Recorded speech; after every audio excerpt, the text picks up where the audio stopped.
దేవుడు నా ప్రార్థన ఆలకిస్తున్నాడు, దేవుడు నా ప్రార్థన ఆలకిస్తాడు, ఆయన దృష్టి నా మీద ఉంది, కాబట్టి ఆయన వాగ్దానం ఖచ్చితంగా నేను అనుభవిస్తాను అనే ధైర్యముతో మనము జీవించాలి. నీవు ఏ సమస్యలో ఈ రోజు ఉన్నా ఆ ధైర్యం నీకున్నట్టయితే, ఆ అనుభవం నీకున్నట్టయితే, ఆ సత్యాన్ని నువ్వు గ్రహించినట్టయితే నువ్వు ఖచ్చితంగా విడుదల అనుభవిస్తావు, ఖచ్చితంగా నువ్వు విజయాన్ని పొందుతావు, ఆ యుద్ధాన్ని జయిస్తావు, ఖచ్చితంగా దేవుని యొక్క సమృద్ధిని, సమాధానాన్ని, శాంతిని నువ్వు అనుభవిస్తావు. హల్లెలూయా. నమ్మిన వారు బిగ్గరగా హల్లెలూయా.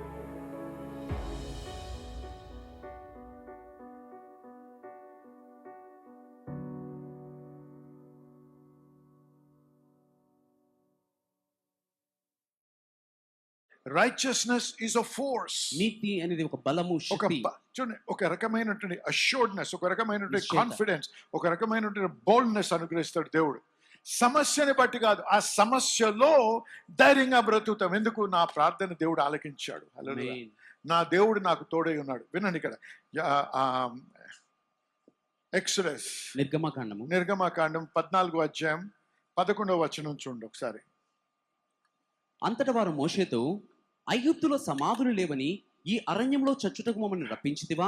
మమ్మును ఐగుప్తులో నుండి బయటకు రప్పించి మమ్మును ఇట్లు చేయనేలా? మా జోలికి రావద్దు, ఐగుప్తులకు దాసులుగా అవుదామని ఐగుప్తులో మేము నీతో చెప్పిన మాట ఇదే కదా. మేము ఏమన్నారు ఇక్కడ?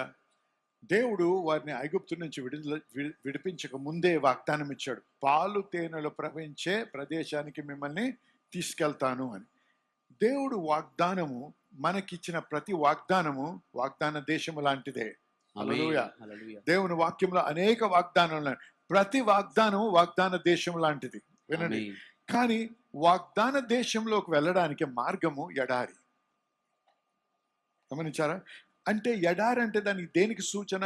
కష్టాలు, ఎదిరింపులు, క్రూర మృగాలు, అన్ని రకాలైనటువంటి అటువంటి ఎదిరింపులు, సాతాను యొక్క పన్నాగము, ఇవన్నీ మనం ఎదుర్కొంటాం.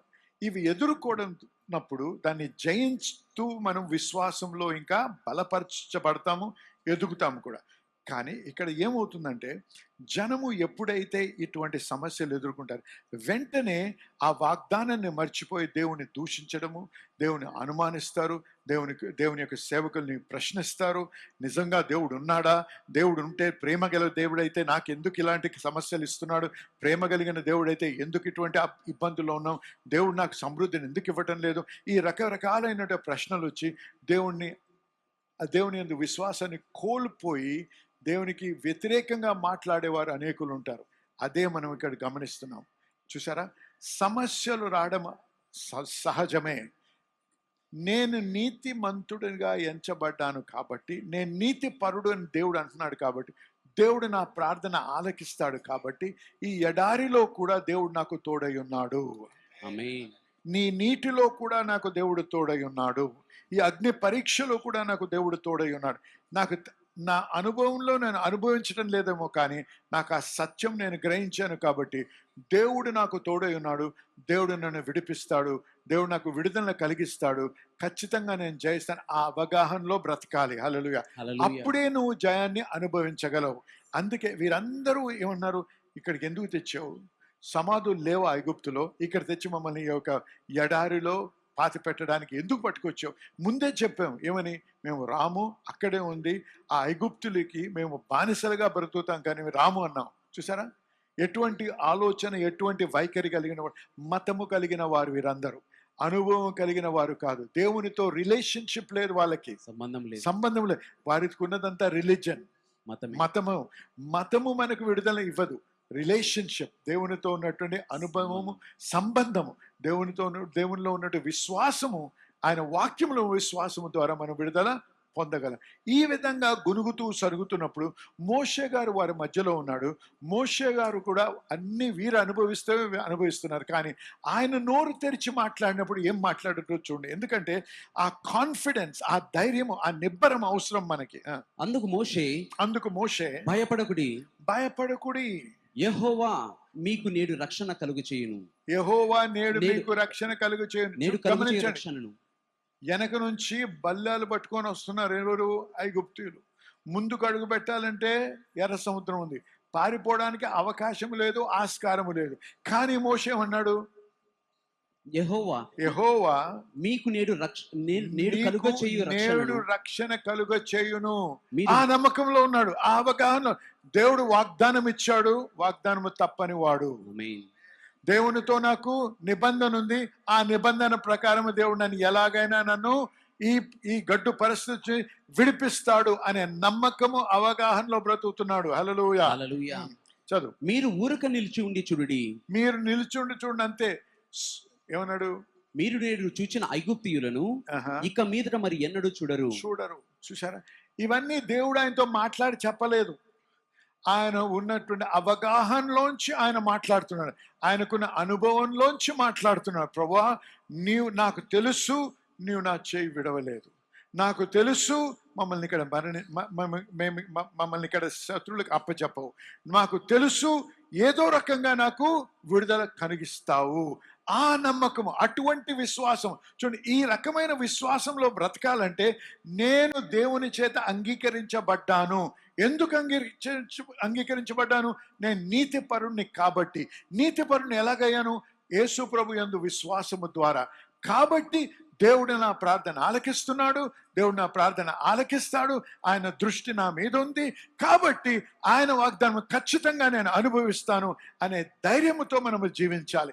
నీవు ఏ సమస్యలో ఈ రోజు ఉన్నా ఆ ధైర్యము నీకున్నట్టయితే, ఆ అనుభవం నీకున్నట్టయితే, ఆ సత్యాన్ని నువ్వు గ్రహించినట్టయితే నువ్వు ఖచ్చితంగా విడుదల అనుభవిస్తావు, ఖచ్చితంగా నువ్వు విజయాన్ని పొందుతావు, ఆ యుద్ధాన్ని జయిస్తావు, ఖచ్చితంగా దేవుని యొక్క సమృద్ధిని, సమాధానాన్ని, శాంతిని నువ్వు అనుభవిస్తావు. హల్లెలూయా. నమ్మేవారు బిగ్గరగా హల్లెలూయా చెప్పాలి. హల్లెలూయా.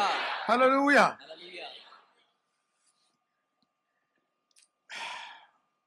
ఈ యొక్క అవగాహన మన జీవితంలో ఎంతో ప్రభావితంగా ఉంటుంది. ఎందుకంటే యెషయా గ్రంథము 32వ అధ్యాయము 17వ వచనం చూడండి ఒకసారి.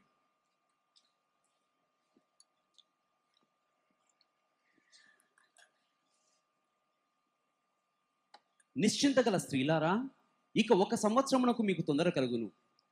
32:17. 17. నీతి సమాధానమును కలుగు చేయును. నీతి ఏం చేస్తుందంటే రైచియస్నెస్ విల్ బ్రింగ్ పీస్. సమాధానము కలుగు ఆ చేయును. ఆ అవగాహనలో బ్రతుకుతే చుట్టూ నీకు ఎటువంటి ఇబ్బందులున్నా, ఎటువంటి ఖయాస్, గందరగోళం ఉన్నా నీకు లోన శాంతిని నువ్వు అనుభవించగలవు. ఆమేన్. అందుకే ఆ సముద్రంలో గొప్ప తుఫాన్ వచ్చినప్పుడు యేసు ప్రభు నిబ్బరంగా నిలబడగలిగాడు. హల్లెలూయా. హల్లెలూయా. నీతి వలన నిత్యము నిమ్మలము నిబ్బరము కలుగును. ఆ నీతి, ఆ గ్రహింపులో నువ్వు జీవిస్తే ఏ పరిస్థితిలో ఉన్నా ఒక రకమైన శాంతి, ధైర్యము, ప్రశాంతత నువ్వు అనుభవించగలవు. ఆమేన్. చూడండి, దానియేలు గ్రంథంలో చూసినట్టయితే 3వ అధ్యాయంలో షద్రక్ మేషక అబేద్నెగోల గురించి చూస్తాం. అక్కడ వారు ఏమన్నారు? వారు ఆ విగ్రహానికి లోబడి నమస్కరించి ప్రార్థన చేయాలి. వారు ఏమన్నారు? 17వ వచనం చూడండి ఒకసారి. 3:17. మేము సేవించుచున్న దేవుడు 16. షడ్రక్ మేషక అబేద్నెగోయు రాజుతో ఇలాగ చెప్పిరి. చూసారా, ఇలా చెప్తున్నారు రాజుతో. ఆ రాజు ఎటువంటి వాడో తెలుసండి? ఈ భూలోకంలో అంటే the most powerful king on earth. భూమి మీద ఉన్న రాజులో శక్తివంతమైన రాజు. అంత పెద్ద, he was the greatest king of his time. తన సమయంలో ఉన్నటువంటి గొప్ప రాజు He అంటున్నాడు. was a great empire. గొప్ప సామ్రాజ్యం కలిగిన వాడు. ఆయనకి ఎదురు మాట్లాడడానికి అవకాశమే లేదు. ఆయన మాటకు లోబడాలి, లేకపోతే ఆయన ఏమైనా చేయగలడు. అటువంటి రాజుతో ఏమంటున్నారు చూడండి, 3 యవనస్తులు. నెబుకద్నెజరు, ఇందును గురించి నీకు ప్రత్యుత్తరం ఇవ్వాలన్న చింత మాకు లేదు. చూసారా, మేమేమి ఆలోచించడానికి అవకాశం లేదయ్యా. మా హృదయాలు స్థిరపరచబడి ఉన్నాయి. దేని యందు? మా విశ్వాసములో. మా దేవుడి యందు నీవు ఎంత గొప్ప రాజైనా మా దేవుడు మీకంటే గొప్పవాడు. ఆమేన్. హల్లెలూయా.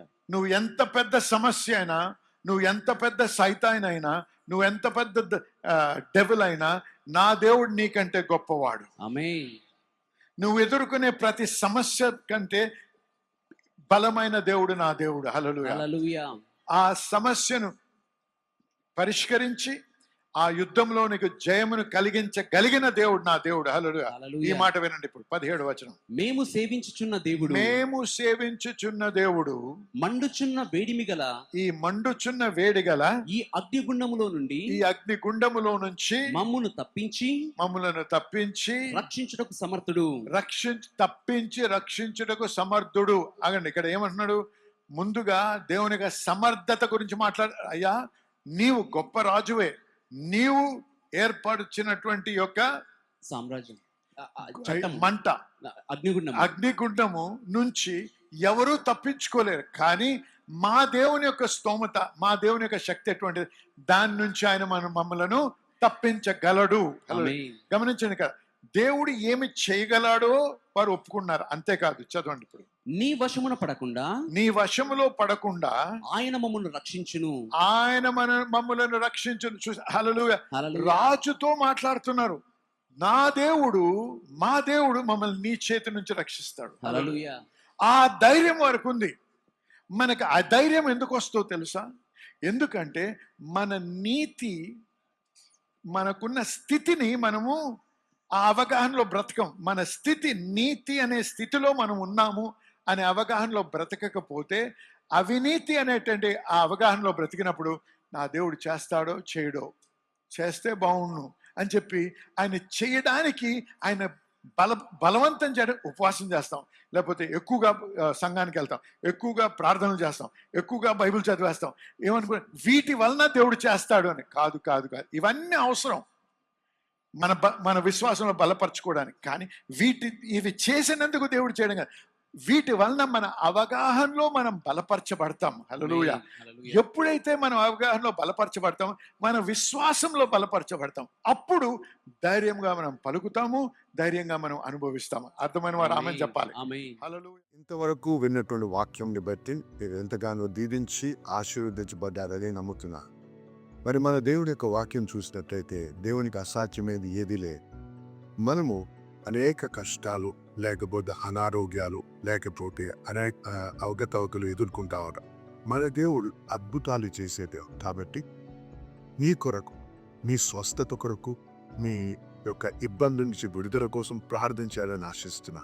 దయచేసి నాతో ఏకీభవించేటప్పుడు మీ చేయి ఒకటి కివి మీద పెట్టండి, ఒక చేయి మీకు ఎక్కడ బాధ ఉందో అక్కడ పెట్టండి. లేకపోతే కోర్టు కేసు అయితే ఆ పేపర్ తంటి ఆ పేపర్ మీరు చేయబెట్టండి. లేకపోతే ఇంకేదైనా అంశం అయితే దాని విషయంలో మీరు చేయించండి. ఇదంతా ఏంటంటే మనం విశ్వాసాన్ని విడుదల చేసే పద్ధతి. అంతేగాని టీవీలో శక్తి ఉందని కానీ, టీవీలో బలం ఉందని కానీ చెప్పడం కాదు. కానీ మన విశ్వాసాన్ని విడుదల చేసి విశ్వాసం ముందుకెళ్ళడానికి మార్గం. కాబట్టి దయచేసి నాతో ఏకీభవించి ప్రార్థించాలి. ఎందుకంటే అనేకమైన సాక్ష్యాలు వింటున్నాం. ఈ విధంగా ప్రార్థించినప్పుడు మరి దేవుని యొక్క కృపను బట్టి వంకరగా ఉన్న కాళ్ళు సరిగ్గా అదైతే కాకుండా ఎంతో కాలం నుంచి మరి బ్లాడర్లో ఉన్నటువంటి ప్రాబ్లం నుంచి ఒక వ్యక్తి సంపూర్ణంగా స్వస్థపరచబడ్డాడు. క్యాన్సర్ నుంచి, ఎయిడ్స్ నుంచి, రకరకాల రుగ్మతల నుంచి విడుదల పొందిన వారు సాక్ష్యాలు మేము వింటా ఉన్నాం. కాబట్టి ఈరోజు ఇది మీ తరుణం, ఇది మీ సమయం, మీరు స్వస్థపరచబడే సమయం. కాబట్టి దయచేసి నాతో ఏకీభవించే పరిశుద్ధ దేవుడు మీకు పొందాచరిస్తున్నా. ఈ బిడ్డలో ఒక విశ్వాసాన్ని బట్టి వారు ప్రార్థిస్తుండగా వారితో నేను ఏకీభవిస్తున్నా. మరి ఈ సమయంలో వారుకునే ఇబ్బందుల నుంచి వారు విడుదల అనుగ్రహించండి. ప్రతి విధమైనటువంటి రుగ్మత నుంచి, ప్రతి విధమైన ఆరోగ్యం నుంచి, ప్రతి విధమైనటువంటి సాతాను బంధకం నుంచి వారికి విడుదల కలుగును గాక యేసు నామములో. ప్రభువా, చర్మ వ్యాధి, కిడ్నీ ప్రాబ్లం అవ్వచ్చు, లేకపోతే హార్ట్ ప్రాబ్లం అవ్వచ్చు, లేకపోతే ఏదైనా సరే యేసు నామములో దాన్ని గద్దిస్తున్నాం ప్రభువా. నాయన అది వర్టిగో అవ్వచ్చు, లేకపోతే మరి కాన్స్టెంట్ తలనొప్పులు అవ్వచ్చు, ఏదైతే నేను ప్రభా మీరు స్వస్థపరిచే యెహోవా ప్రభా, మీరు మాకు స్వస్థత అనుగ్రహించే యెహోవా రాఫా నాయన. కాబట్టి మీ పేరుట, మీ నామంలో ప్రార్థిస్తున్నాను ఆయన. మీ నామంలో ఈ యొక్క పరిస్థితుల్ని, ఈ యొక్క అడ్డంకుల్ని, ఈ యొక్క అనారోగ్యాన్ని యేసు నామంలో గద్దిస్తున్నాం ప్రభా. మరి ప్రతి వారు ఎవరైతే నాతో ఏకీభవిస్తున్నారో వారందరికీ విడుదల పలుకుతున్నాను ప్రభా. వారందరికీ స్వస్థత కలుగును గాక పలుకుతున్నాను ప్రభా. నీ వాక్యానుసారంగా పలుకుతున్నాను. కాబట్టి వారి స్వస్థత నొందారని నమ్ముతున్నా ప్రభా. మీకు వందనాలు చెల్లిస్తున్నాం. మీకే మహిమ కలుగును గాక. మరి ప్రభా, వీరు సాక్ష్యాలతో రావడానికి, మిమ్మల్ని గణపరచడానికి సహాయం చేయమని యేసు నామములో ప్రార్థించి వేడుకుంటున్నాము తండ్రి. ఆమేన్. దయచేసి వినండి, ప్రార్థించాం, నమ్మండి, ప్రార్థించినప్పుడు మీరు పొంది ఉన్నారని నమ్ముడి అన్నారు ప్రభు. నమ్మండి, దేవుని స్తుతించండి. ఆ నొప్పులు ఇంకా ఉండొచ్చు, కానీ అవి ఖచ్చితంగా మీరు మార్పు చూస్తారు, ఖచ్చితంగా స్వస్థతను అనుభవిస్తారు. కాబట్టి దయచేసి ఏకీభవించి మరి దేవుని స్తుతిస్తూ ముందు కొనసాగుదాం. మీరు స్వస్థపరిచి ఆ స్వస్థత పొందిన తర్వాత, ఆ విడుదల పొందిన తర్వాత, ఆ యొక్క ఉద్యోగం పొందిన తర్వాత, ఆ యొక్క సమస్యకు పరిష్కారం పొందిన తర్వాత దయచేసి మాతో మీ యొక్క సాక్ష్యం పంచుకోండి. మీతో కలిసి మేము సంతోషించాలని, దేవుని కనపరచాలని ఆశిస్తున్నాం. దేవుని మేము బహుగా దీవించుగాక. ఆమేన్.